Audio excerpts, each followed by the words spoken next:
We continue in this series where we master track we previously compose, arrange and mix in two previous shows. So what's happening is on the first show I actually compose the tracks, I write the melodies, put all the elements together and make about a 2-minute template with it, which you can find for each track on this mastering series, of course. And then on the second part I do arrange and mix the track, and on top of it I did put in a couple hours, like literally on every track, to make them really release ready track. So this is like a special track. This is like a synthwave track that I think for mastering we will really have to do something special. So the mastering part of this track will be, I think, as important as the composition, as the mixing and the arrangement. Like mastering, this is synthwave, we want to give it some character. So basically 104 BPM, the track, of course 96 kilohertz, 32 bits, 96 kilohertz, and it's a track that has already some chunks, that has some groove, a lot of brassy sound, a lot of like big kind of things, some nice melodies. And with mastering we really gonna try to bring it up to another level, give it some extra character. I'm thinking not big distortion, but something warm, something chunky, you know, something that has really a groove added to it with the mastering process. Of course, this template will be available on our site, wemixdancemusic.com, along 5,000 other DAW templates. We're actually closing on 6,000 sometime probably in the next couple months. And this is what's happening right now. All the artists are uploading. If you're a producer, you should upload some templates to our site, or some if you have a label and you have some sounds you're selling, upload. We're marketplace, it's really easy to upload and sell and get paid. Check it out, guys. We make dancemusic.com. And then we're gonna start by having a bit of a listen to the track. Gonna drop the monitor, go into the headphones here so you guys can hear me talk.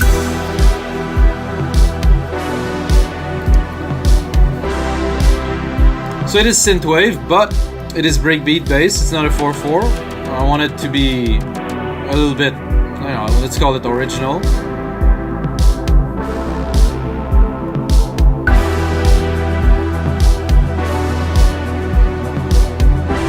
I'm gonna forward it a little bit right here.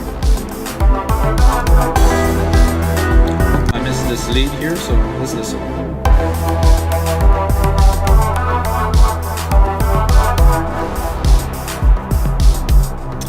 When I was actually arranging and mixing this track, I was listening to the new album from The Weeknd, and this is really the sound that he is going for on a lot. There's even a drum and bass track and stuff, and I was thinking, okay, this track is good, I have to push it to, I would call it the commercial level. Of course there's no vocals in it, but it is still a viable track to lay some vocal on, you know. And of course the template, this finished template, is on our website, of course.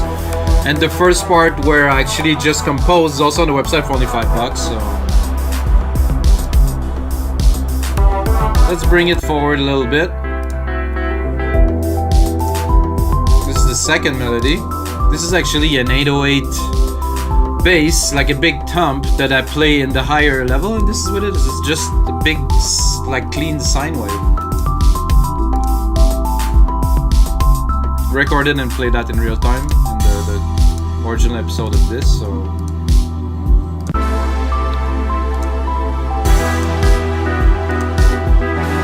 alright guys, so this is the track we're gonna work with today. The first part is to do some gain staging here. So we're starting, I'm just gonna pick I'm gonna try to get a loud part of the track. I think right here is good. This synth is another important thing when you're mastering, guys. I want to give some tips, you know, for some people that are less experienced or that want to learn. There's always something to learn, and I know that my tutorials are not structured, but this is the way that the workflow is, you know. I mean, I know some people are crazy. So me, I have the chain set, I'm going in my ears, I'm going with the feel. There's no mathematical equation to either making great music, mastering great music, or just being creative in general. So this doesn't exist. There's a way that you can gather the energy to push onto creativity, which I am working on for many years now. So I am able to be creative consistently, which I actually wrote like a full piece about it, and I did a video about it. If you want to watch, check out on the YouTube channel somewhere. So yeah, let's continue, and we're starting by gain staging with this Renaissance EQ here. Want to make sure we have some gain. We got 3.5 dB of gain so far. And then if we're clipping, there's an auto gain here, so if we're clipping, it's automatically gonna drop, so it's really useful. Then we're going again into this VEQ4, which I will start boosting a little bit the lows. I will compress them a bit later, but it's not this much. But I want some, like about probably 3 dB. So this is a replica of an old school EQ.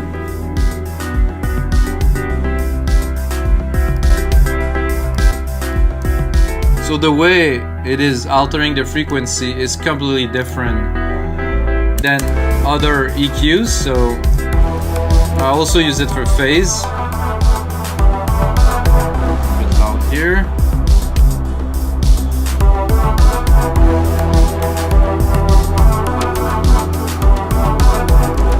So we already are a little bit loud. That's a sign that the mix is good. When the mix is good, you really don't have to. So if everything is even, there's nothing standing out, and it's not all over the place, you can easily get some loudness. So we're already at -13. So we're gonna work more, definitely more on some character than some loudness here. Step it up here with 2 dB of gain with the L2 ultramaximizer. Did it show? Oh yeah, it is showing already. Then we're going to go into a LINMB to get everything tight and straight. This is the first step. I'm not gonna apply a lot of processing. Couple dB. Make sure our chain is clean. No clipping at any stages. So what I've done, if I boost the bass here, this will already reduce it a little bit. So there's a way to, you boost a little bit and then you compress to make it chuggier instead of just simply compress, compress, compress. If you boost, compress, you're able to thicken, I would say, the sound in a way that's not going to be achievable in one step. It takes a couple steps to do something like that. We're going into, after a LINMB, we're going into an API 2500. I like this plugin mainly for the lows and the mid lows. It has a nice effect on thickening the bass, and it has a character that's very unique. This is why I use it on most, if not all, the tracks that I master. Without, with. You're gonna hear it a bit more here. With, without.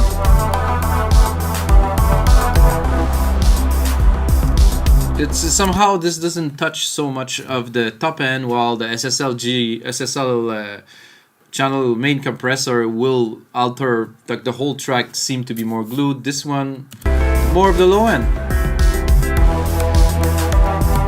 This is why we're using it, just to glue, to keep on. The output is good. Then we have the SSLG channel, which I will not use for this track. I don't want a clean sound, I don't want the character of it, so I will move on. This, I will definitely go a little bit mental on the side here. I want the track to feel big, to feel spacious, to feel... I don't think I can go much further than this. Make sure I'm not clipping. With, without. With. Without. With. So... I give you an interesting comparison. So see the loudness here. I'm gonna go back to there. So the loudness is about -14. If I put that on, we barely went up 1 dB or maybe a little bit, but it seems so much louder. And then when we're gonna apply compression to the signal, it will even tame it down, and you're gonna have that presence and that loudness. Maybe a little bit less. And that stereo field is super wide. It's really, really big. We're dropping that straight onto a Kramer tape, guys, and this I will use, but not abuse, but I will definitely give the tape some juice to clip. This is intentional. We're going into the red here. So I want the percussion, I want everything to be vibrant and thick and present. And the way to achieve that is you saturate with the tape.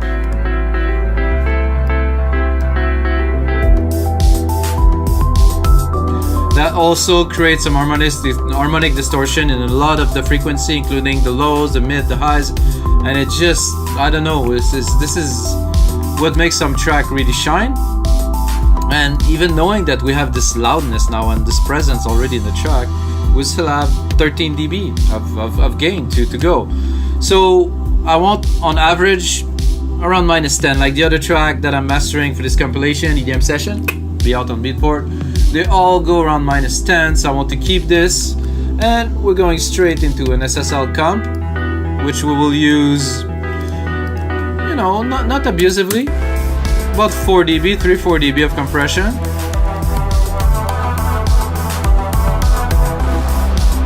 So going out of this into this, the signal is hot. I mean, we're really going hot.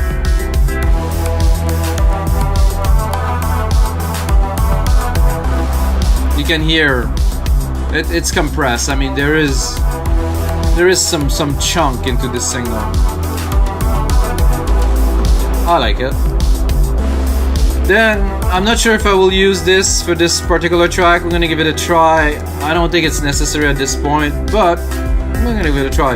This is really to tighten the track, really make all the frequency really nice, harmonious, and they all correlate and stuff. But what we want for this track is just to be chunky, to be big. So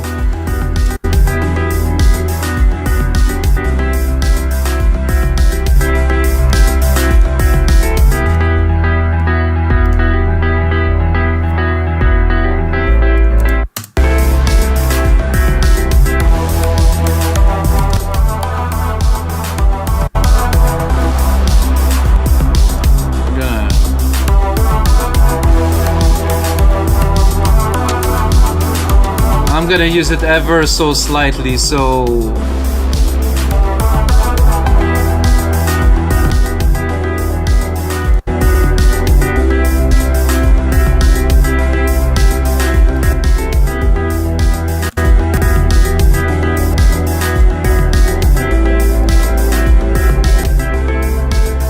I like it a tiny bit. You can see you got like a dB and a half, 2 dB of compression on there. It's very little. Well, it's not literally compression, but almost.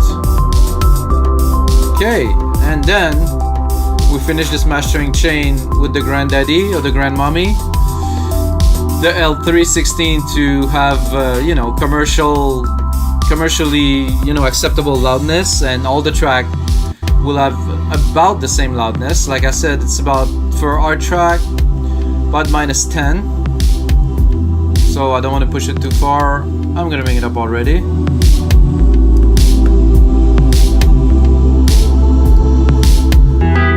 So see, we already have all the loudness we need. We barely need to put another maximizer at the end.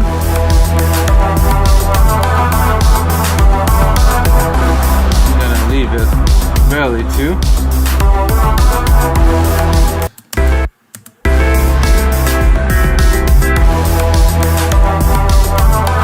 Oh, I'm a little bit too loud somehow.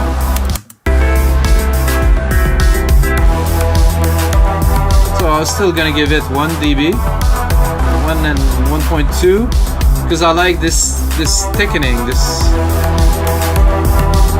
what the limiter does to a signal, you know. It's most of the track are like that. And then with the brass is very big, the server field is really there, this piano is sitting well, everything is there, guys. We get the loudness here. I wouldn't do much more, so let's have a listen to this track now that we have all the elements in. And you know, at this point it's a listening session to ensure that everything is okay. We're not clipping anywhere in the signal. We have to run the whole track through the whole program or track or song, call it, through the chain completely. So we're gonna know if we output it, it's not gonna be clipping anywhere in between the plugins. So let's go.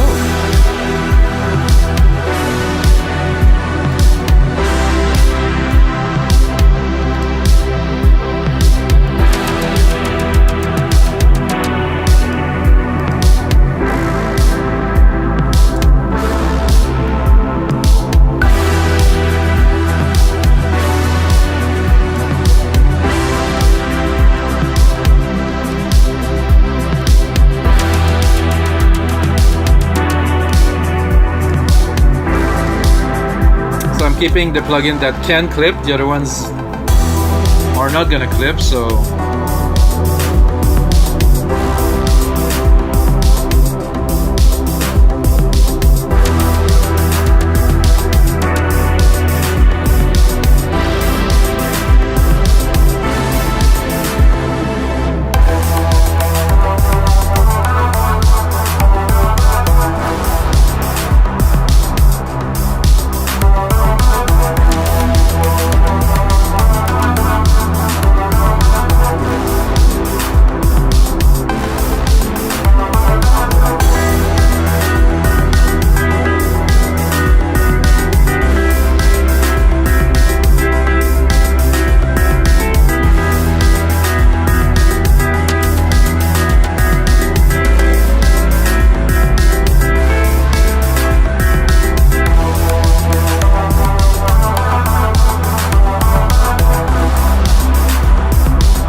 Nice so far. I don't hear any issues with the sound. The chain is really flexible, and the multiband processors do a very good job. So it's more about the track preparation, the mixing, all the elements, and of course when you master your own track, it's a bit difficult to not be biased. But there's been many, like quite many years that I mastered mix and master my track, and I just know how they feel, and I know what I need to do to them, and this is the step that I can skip. So if I work on other people's track, there's most likely a lot of EQ involved and some tricks and stuff. On my track, I mix them to be mastered this way, so it's definitely an advantage. But if you need some track master, you can go on a site, We Make Dance Music, we get good services.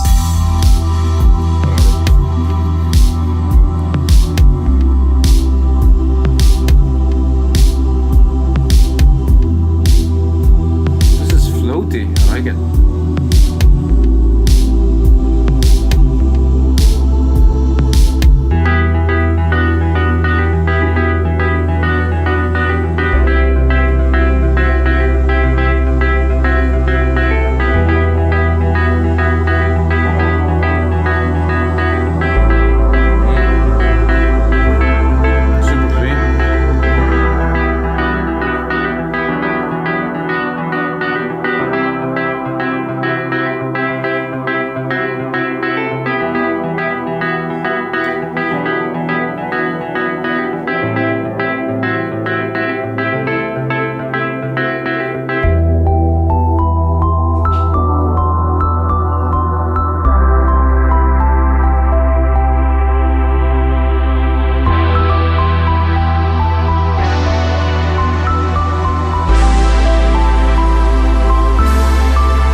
Quite a track, guys. I think we did well on this one, and that I see clipping here. And that is it, guys, for episode 86 of the EDM session. Get ready, between episode 90 and 99 I'm preparing something special, and of course we're gonna celebrate episode 100 with something even more special or bigger. Hopefully we're gonna get out this summer, maybe not, who knows what's gonna happen soon. Keep it up, guys, be strong, and of course may the sound be with you guys.